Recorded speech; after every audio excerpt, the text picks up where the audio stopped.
Hi, I'm Scott Laird from the North Carolina School of Science and Math, and in today's video I want to talk a little bit about panning for your audio guides and for your student performances.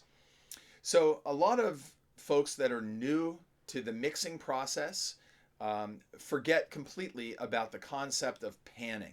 But panning is really important in your final product for a virtual ensemble performance. So let's just talk about panning and what it means and how we can use it. First of all, when we're dealing in a virtual performance, we're dealing in stereo sound. So the way I love to teach students about stereo is that the left speaker is supposed to relate to your left ear, and the right speaker is relating to your right ear. So the thing that comes out of that speaker is what we would hear in those ears. So we have the option in all digital audio workstations to pan voices to different places in that spectrum of stereo sound. So we could have something all the way on our left, we could have it all the way on our right, or we could have it dead center, and really frankly anywhere in between. So by panning the voices of your audio guide or of your orchestra, it makes that single voice significantly more discernible and separated from the mishmash of stuff that we have. So like in my orchestra, when I do the student performances, there might be 15 to 20 first violin tracks, and I pan them all to the same place. So it's just not a jumble of sound. And I think you'll find you have a lot of success if you do that. So let me tell you what I do.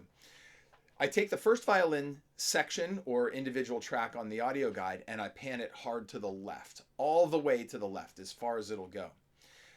Just basically where the first violins would be as if I were conducting the orchestra. Then I take the second violin section and I pan them hard to the right, kind of where the cellos would be in a traditional orchestra conducting situation. You might wonder, well, why do I put the second violins there instead of the cellos? Well, I like the highest pitched instruments to be on opposite sides in this situation because so frequently in our string orchestra parts, they're playing either responsive parts or they're playing harmony with each other. And I really like having those high pitches to the extreme sides. Then I always leave the bass section dead center. It is kind of a standard principle or practice in audio mixing that the lowest pitched instruments, not always, but frequently are dead center, and I like to do that. You hear that in a rock setting a lot of times. The kick drum will be dead center, the bass guitar will be dead center. So for me, I like the basses or the lowest pitches to be dead center.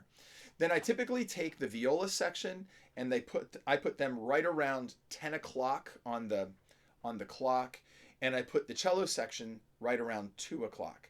So when I hear my final product of my audio guide or my final product of my student virtual ensemble, I hear first violins here, violas here, basses here, cello here, and second violins over here. And I can pick those voices up very clearly. And I think you'll find with your student virtual performances that your audience will really appreciate that you took time to think about panning and to separate those voices out into a really manageable, orally manageable setting. I hope this works out really well for you, and we'll see you the next time.